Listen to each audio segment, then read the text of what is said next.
تو نے زیادہ تنگ کیا تو میں تیرا شہر چھوڑ جاؤں گا، اللہ کی زمین بڑی وسیع ہے، تیرا وطن تیرا ملک چھوڑ جاؤں گا۔ ایک دن اس نے آپ کی خانقاہ کے اندر اچانک پہنچ کے آپ کی خانقاہ کے اندر جانا چاہا، تو آپ نے خادموں سے کہا دروازے بند کر، تو دروازے بند کر دیے گئے۔ بادشاہ سمجھا کہ یہ اتنے پکے لوگ ہیں فقیر کہ مر جائیں گے دروازے نہیں کھولیں گے تو کچھ تو خون ہوگا۔ اس نے کاغذ کے ایک ٹکڑے پہ لکھا اور خادم کے ذریعے حضرت کو پہنچایا۔ لکھا یہ کہ کیا بات ہوئی کہ بادشاہوں کی چوکھٹ پہ بھی بواب چوکیدار اور فقیروں کے دروازوں پر بھی بواب، فرق کیا ہوا شاہی میں اور فقیری میں؟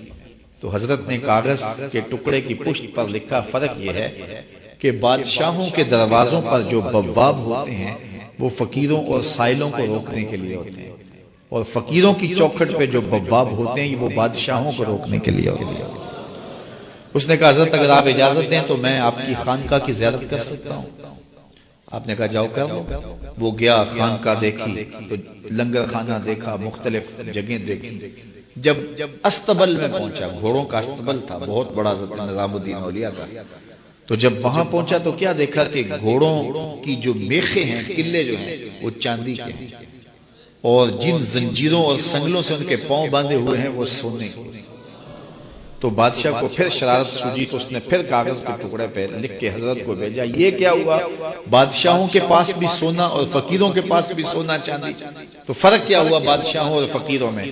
تو شیخ نے اسی کاغذ کے ٹکڑے کی پشت پر لکھا فرق یہ ہے بادشاہ خزانوں میں سنبھال کے رکھتے ہیں، فقیر گھوڑوں کے قدموں میں ڈال کے رکھتے ہیں۔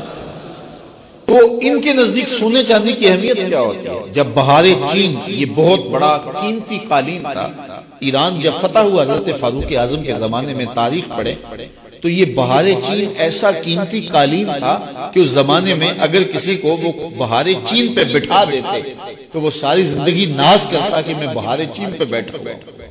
تو حضرت عمر کے زمانے میں جب ایران فتح ہوا تو وہ بہار چین قیمتی جو قالین تھا وہ اونٹوں پہ لاد کے مدینے بھیجا گیا، اور جب وہ مال غنیمت اترا اور اس میں بہار چین بھی تھا تو لوگوں نے پوچھا کہ کیا کیا جائے؟ کسی نے کہا مسجد نبوی میں بچھا دیا جائے۔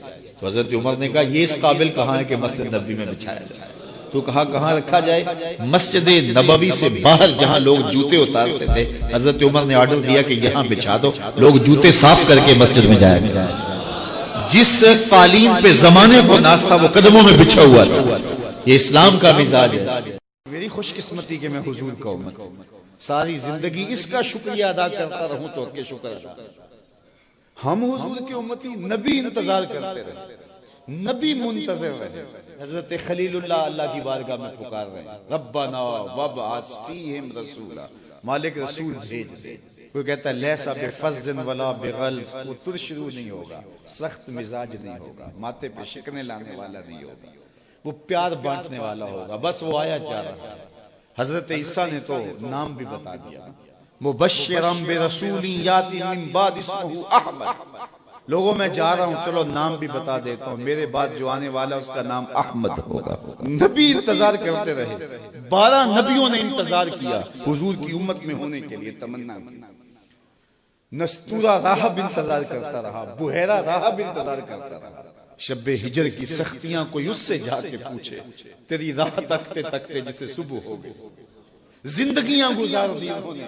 سلمان فارسی کی کہانی سن، مجوسی کے بیٹے تھے، حق کی طلب میں نکلے، باپ نے گھر سے نکال دیا، ایک پادری کے پاس جا کے رکے، زندگی بھر اس کی نوکری کی۔ جب اس کا آخری وقت آیا اس نے کہا میری تدفین کے بعد غموریہ چلے جانا، وہاں کا پادری خدا رسیدہ ہے، تجھے اس سے کچھ مل جائے۔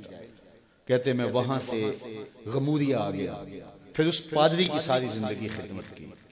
جب وہ مرنے لگا تو اس نے کہا کوئی ایسا شخص نہیں ہے جس کے پاس اب میں تجھے بھیجوں، لیکن نبی آخر الزمان کے ظہور کے لمحے آ گئے، تو یہاں سے یثرب چلا جا، وہ اس نبی کی ہجرت گاہ ہوگی، تیری زندگی سنور جائے گی، تو نے بڑی محنت کی ہے، بڑی نوکری کی ہے میرے۔ کہتے میں نے اس کو کہا کہیں ایسا نہ ہو میں دھوکہ کھا جو مجھے کوئی نشانی بتا دے۔ اس نے کہا 3 نشانی، ایک صدقہ نہیں لے گا، دوسرا ہدیہ رد نہیں کرے گا، تیسرا 2 کندھوں کے درمیان مہر نبوت ہوگا۔ کہتے ہیں میں نے اس کی تدفین کی، یثرب کی جانب جاتے ہوئے ایک قافلے میں شامل ہو گئے، انہوں نے مجھے پکڑ کے اپنا غلام بنا لیا، لیکن میرے پہ مہربانی یہ کی کہ مجھے بیچا جا کے مدینے دی۔ ایک یہودی نے مجھے خرید لیا، میں اس کے باغ میں گوڈی کرتا تھا، کام کرتا تھا، کھجوریں توڑتا تھا، لیکن میں انتظار میں تھا کہ کبھی وہ نبی آخر الزماں آئے تو مجھے دید ہو، کبھی عرش پر، کبھی فرش پر، کبھی ان کے در، کبھی در بدر۔ غم عاشقی تیرا شکریہ، میں کہاں کہاں سے گزر گیا۔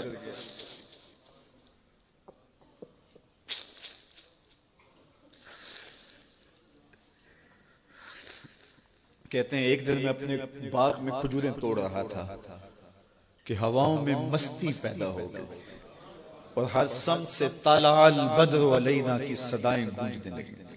میں سمجھ گیا کہ وہ لمحے آ گئے، میں نے چھلانگ لگا دی اور دوڑ پڑا۔ میرے آقا نے سمجھا شاید غلام بھاگ گیا، اس نے دوڑ کے مجھے پکڑ لیا۔ میں نے اس کو کہا کہ میں نوکر تیرا ہی ہوں، لیکن دل نوکر کسی اور کا ہے، میں بھاگوں گا نہیں، مجھے جانے دو۔ میں کچھ کھجوریں لے گیا تھا صدقے کی نیت سے، جا کے حضور کو پیش کی۔ آقا کریم نے فرمایا ہم نبی صدقہ نہیں لیتے۔ کہتے ہیں نشانی ایک پوری ہوگی، کہتے ہیں کہ میں کچھ دنوں کے بعد اور کھجوریں لے گیا اور میری نیت ہدیہ کی تھی، میں نے پیش کی، حضور نے قبول فرما لی۔ لیکن میں بھی کہتا تھا تیسری نشانی بھی پوری ہو لے تو پھر مانوں گا، اور وہ کیا تھی؟ دو کندھوں کے درمیان مہر نبوت۔ کہتے ہیں ایک دن حضور میرے باغ میں آئے اور آقا کریم نے اپنے مبارک کندھے پہ چادر رکھی ہوئی تھی اور چادر کی اوٹ میں مہر نبوت چھپی ہوئی تھی، اور میں پیچھے ہو کے دیکھتا تھا، اور میری آرزو یہ تھی کہ کوئی تیز جھونکا ہوا کا آئے اور چادر ہٹ جائے اور میں مہر نبوت کی زیارت کر لوں۔ حضور میرے ارادہ قلب سے آگاہ ہوئے، فَأَلْقَى إِلَيَّ رِدَاءَهُ، حضور نے چادر اتار کے میری جانب پھینکی اور پھر ایسے رخ کر کے فرمایا انظر الی ما امرت بہ، اس پادری نے جو بتایا تھا دیکھ لے آ کے۔ تو کہا میں نے دیکھا کہ حضور کے درمیان